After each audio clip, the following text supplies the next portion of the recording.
Hello, everyone, and Merry Christmas and Happy New Year. Hope you are enjoying your holidays and hope everyone is well in the family and you all are enjoying each other for this brief respite that we have.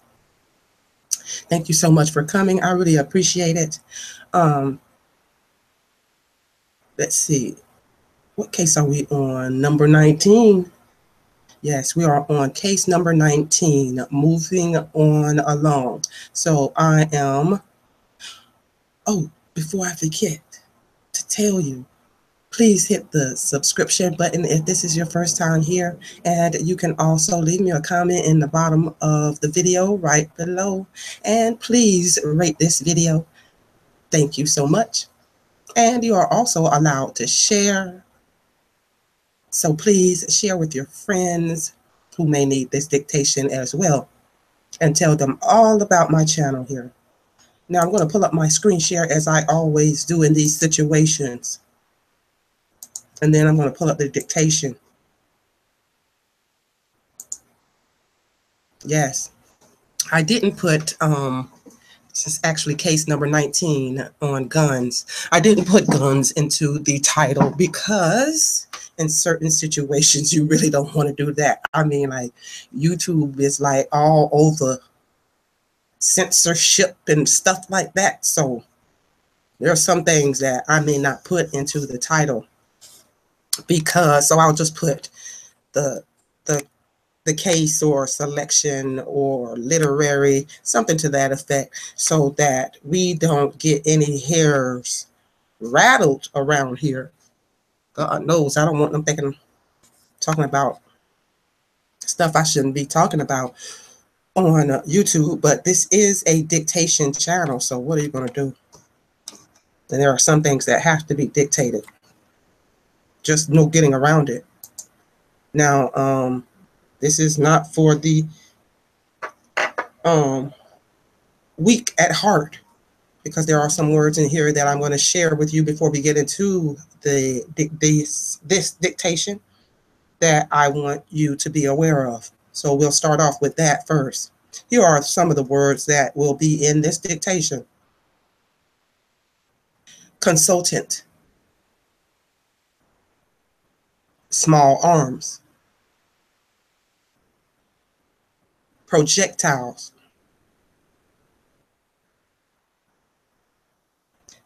manufacturing, factories,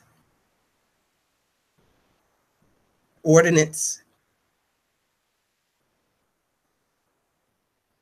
various, identification, specimens, ammunition, cartridges, bullets, shells, chamber, barrel, Springfield Arms. Yes, that's capitalized.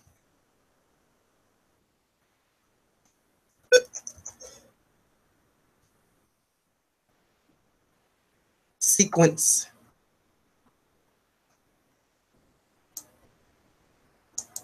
distinguished,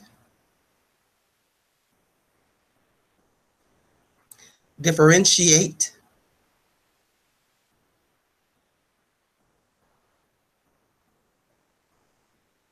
adjutant of the Army. Adjusted is capitalized, and so is Army.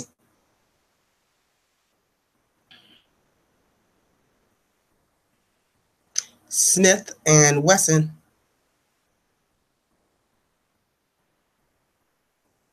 .38 caliber. Hammerless. cylinder,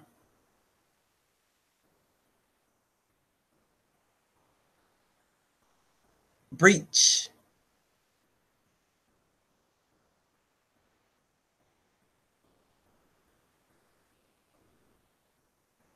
bore, B-O-R-E,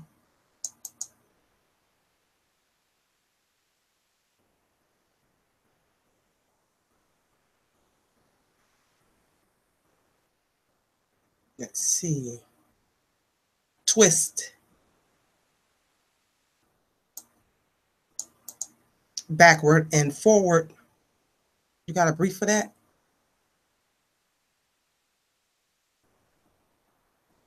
Grooves,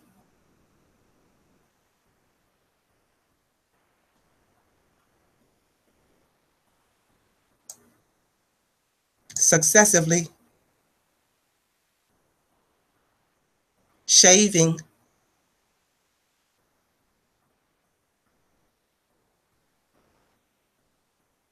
five one thousandths,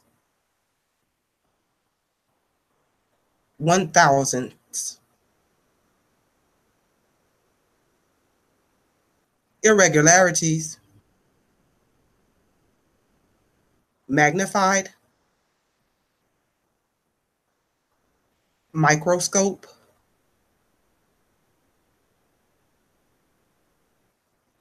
elevations, depressions,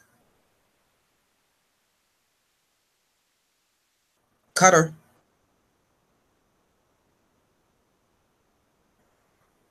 inconsequence,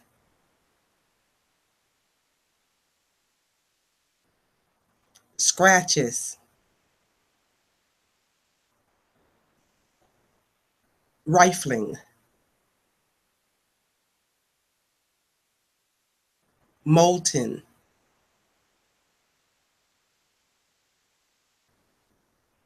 longitudinal,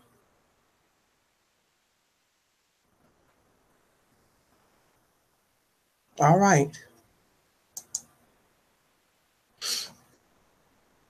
Going to give you a minute here. I've got something I got to fix on this. Just give me 1 second.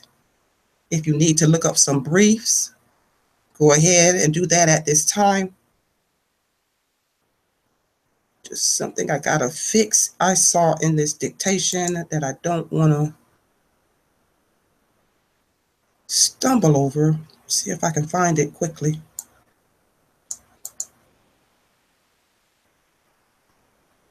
Okay, I can't find it, but hopefully I won't stumble over it too bad. Okay. Ready? Case number 19 at 160 words per minute. Words have been read. Ready?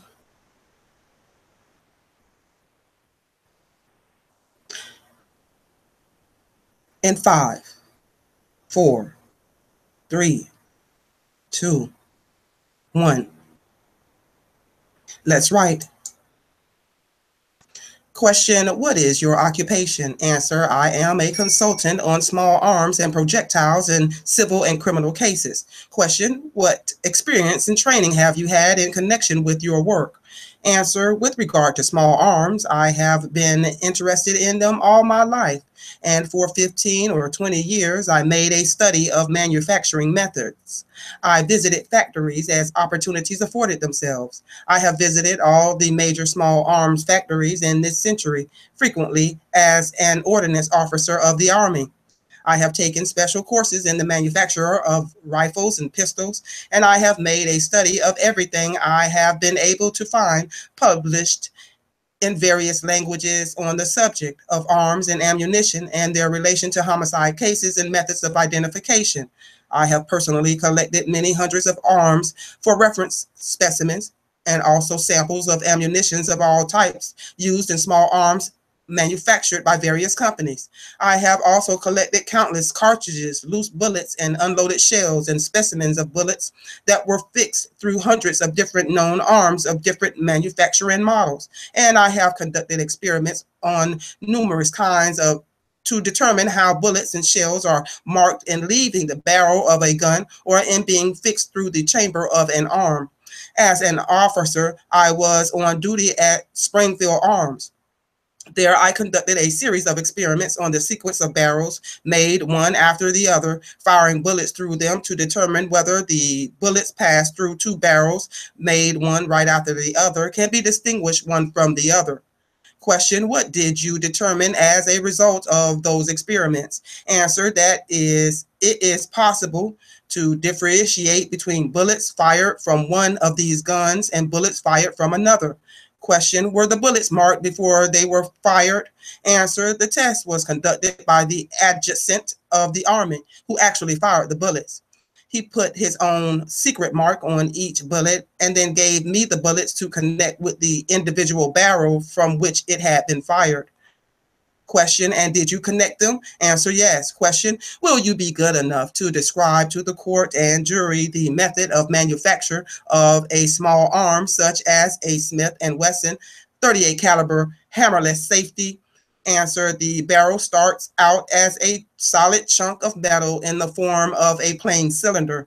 On the end of the cylinder is a large lump, a bulge where the breech action is hinged, but that has nothing to do with the bore of the gun.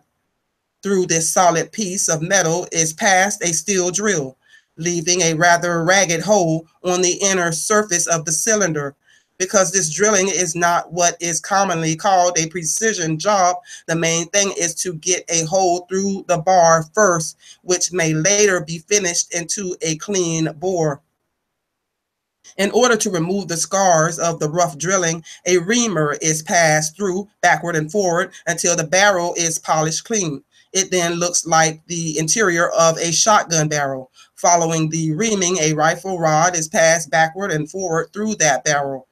On that bar or rifling head is situated a small cutting edge. The width of that edge is the width of the groove which is to be cut. In this Smith & Wesson, 5 grooves are cut all equally distant.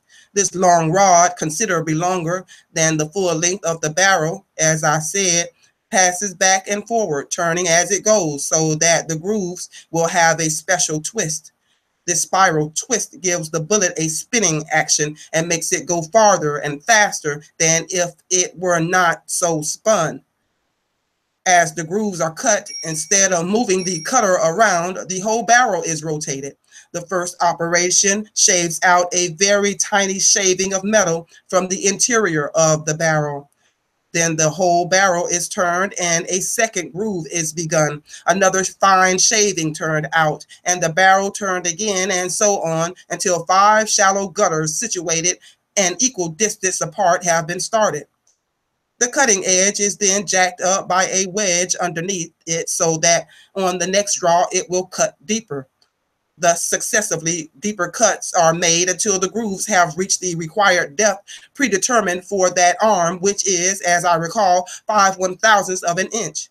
The grooves, which to the naked eye forms perfect arcs, are actually interrupted by tiny irregularities, teeth, practically which exist on any fine cutting edge when it is magnified under a high-power microscope.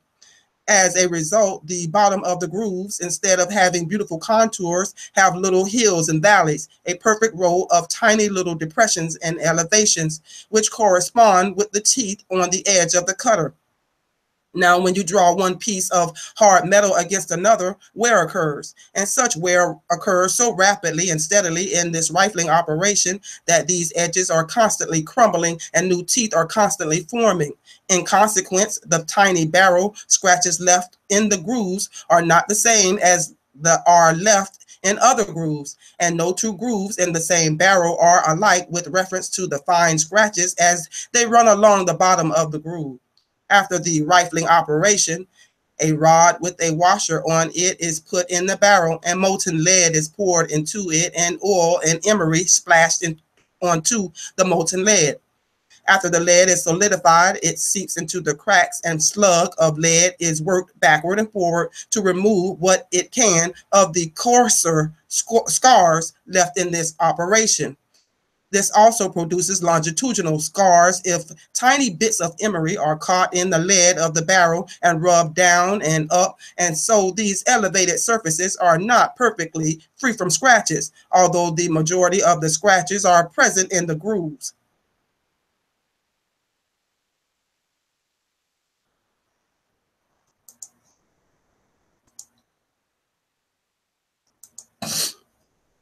Okay. Yes, I know. I never said this channel was going to be easy. I never said I was just going to bring you some easy dictation that you just be able to sit back and write with no problems. No, the point is to push you and to push you beyond what you think you can do. And you can do this. I know it sounds fast. I know it sounds hard, but you can do this with practice. You'll be writing this, and your briefs, you'll be writing this easily. So with that being said, I hope to see you at the 180 word per minute video, and which is coming up next. And have a wonderful day, everyone. And as always, happy writing.